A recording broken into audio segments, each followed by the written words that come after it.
This book of the Torah is the book of the generations of humankind, of Adam, beginning with Adam Arishon onwards. So the Torah is not interested in revealing to us what happened before human beings were created. Because in the narrative of the Torah, Adam is created, so to speak, Erev Shabbos, right? He's the last thing in creation. And the eras of creation that preceded him, the Torah does not describe for us. It describes it in general terms. And one day there was Or. The Gemara says that Or, Rashi quotes it, was taken away. It's certainly not sunlight, because the sun wasn't created till the fourth day. And Or is on the first day. It's a different type of energy, a different type of light. And as Rashi points out, the Rebbeinu Shalom removed that light, and that's Nignas, the tzaddikim losi lovo. The righteous will see it yet at a different time, whatever that means. And then it says that the Taninim Agdolim, the great Taninim.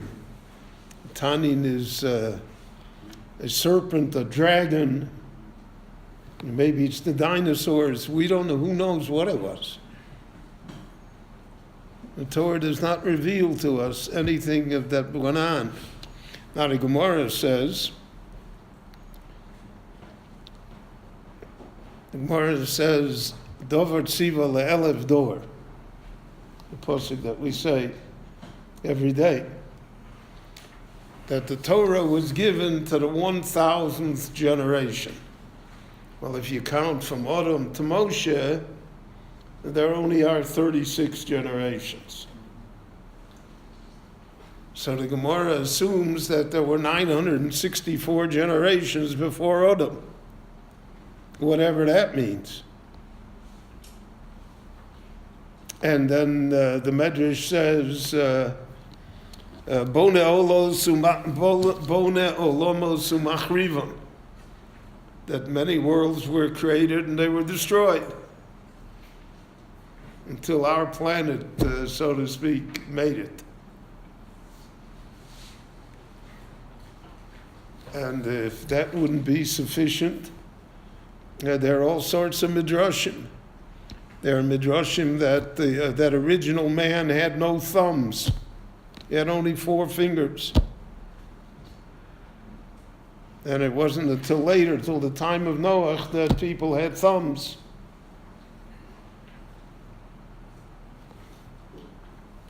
So how does that work? So I mention all of this not to confuse you, though that's part of my job description, but to make you realize that the Torah came to teach us about us. And that's what the Torah concludes, Hanistoros L'Hashem Elokeinu. There are a lot of things that are nistar, that we don't know.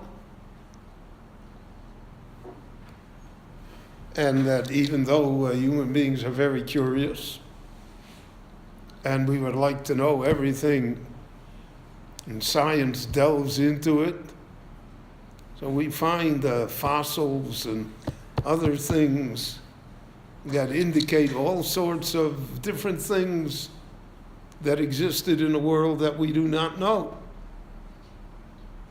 And nevertheless, the Torah is not interested in that. The Torah doesn't talk to us about it. And that therefore we can accept, so to speak, what science says, if they can prove it. Some things can be proven, some things cannot. but it in no way is a challenge to us, to faith or to the tradition that exists within the Jewish people. For instance, we say that this year is 5,779 years. From when? When does the count begin? So in the Ksuba we write, L'brias olam, to the creation of the world. But that again is a vague phrase. When is the brias? When is the world? The first day, the sixth day, the time that they got thumbs, when is it? So to speak, it becomes an arbitrary figure. And because of that, therefore, there are all sorts of different interpretations in the Rishonim and in the Achronim as to what that means and what is the importance of that count. You'll notice that in Tanakh the count never appears. The count L'brias olam never appears in Tanakh. The only counts that appear is to this melech or to this event or the Yetzias Mitzrayim, etc. Those are the, so to speak, the fixed dates. But the other, the dates of creation do not appear at all. And it doesn't appear in the Gemara either. Though the Gemara does promulgate the idea that the world as we know it now is a world that has 6,000 years of finitude built into it. And then the Gemara says, "U'lebesof chorif," and at the end it is desolate, it is destroyed. So on that also there are different opinions in the Rishonim. The Meiri says that it means that the last 1,000 years will be years of great violence and war, as we have seen it. Others take it more literally. But again, we are dealing here with the unknown. And because of that, Chazal warned us from speculation.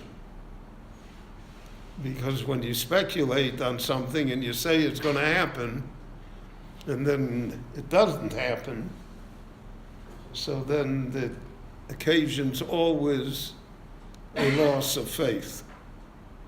So that's why the Gemara says, Tipach rucham shel machash vekates. Those who count to the end and say when the Mashiach will come or when the world will be redeemed or when the end of the world is, they should be cursed, because all the dates that have ever been advanced have not been realized. And a failed Messiah is worse than no Messiah. And that we are victims of that. We have never quite recovered from Shabsai Tzvi.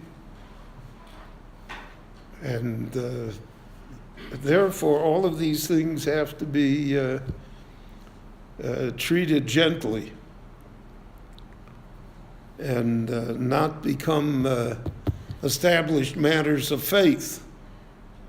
Because if they do, and then somehow the facts don't bear it out, so again we run into great difficulties.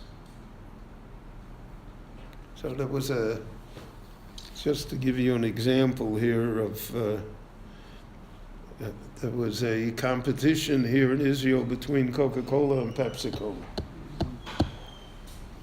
So Pepsi Cola, which came later to Israel because of the Arab boycott, wanted to gain an edge. So the edge was that they got the hechsher of the badatz. So Pepsi Cola became the favored cola of that section of the Jewish people. And Coca-Cola only had the hechsher of the Rav in Bnei Brak, Rav Landau. Then what happened, the Pepsi Cola ran an ad campaign, and it put pictures on its label. And one of the pictures showed dinosaurs. So the badatz took off the hechsher.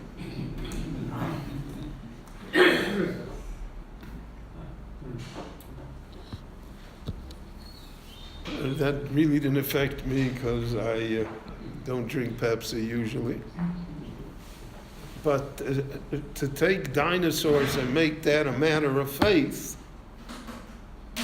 is a very dangerous thing.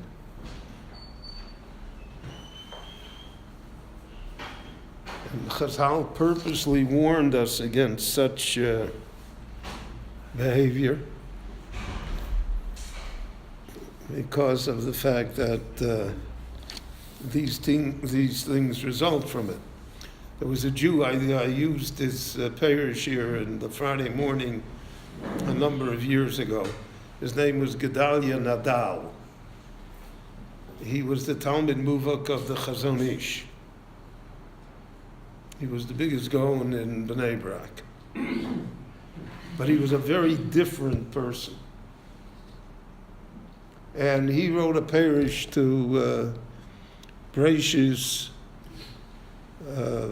basically Chumash bereishis.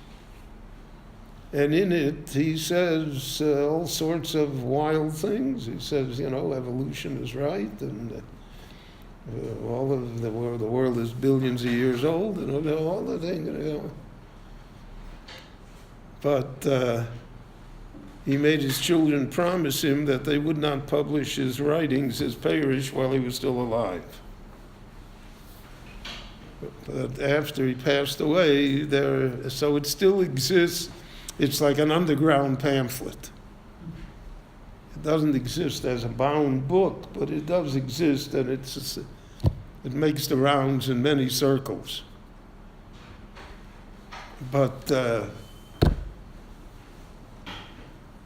me, it illustrated that a person can be a great Gaon in Torah and undoubtedly a believing Jew and not be troubled by by a picture of a dinosaur on a Pepsi bottle. That doesn't frighten him, doesn't shake his faith, because the Torah purposely did not tell us about any of this. Whether we'll ever know about it or not is an open question, because as the scientists themselves admit, for every door that they open, they find 2 doors behind it. So it's very difficult to theorize as to what was. But the Torah definitely tells us that something was, and that our universe is created yesh me'ayin. But what happens in its development, and we don't know. We just don't know. Not only don't we know, we're not supposed to know. It doesn't make a difference to us. I mean, if the world is 1 billion years old, am I allowed to steal? What changes? So, therefore, when we look at the Parsha of bereishis in all of its glory, we have to also look at it with a sense of sophistication and to realize that Tanistoris Lashem Elokeinu, the Lord has hidden many things from us, because it's not essential. It's not essential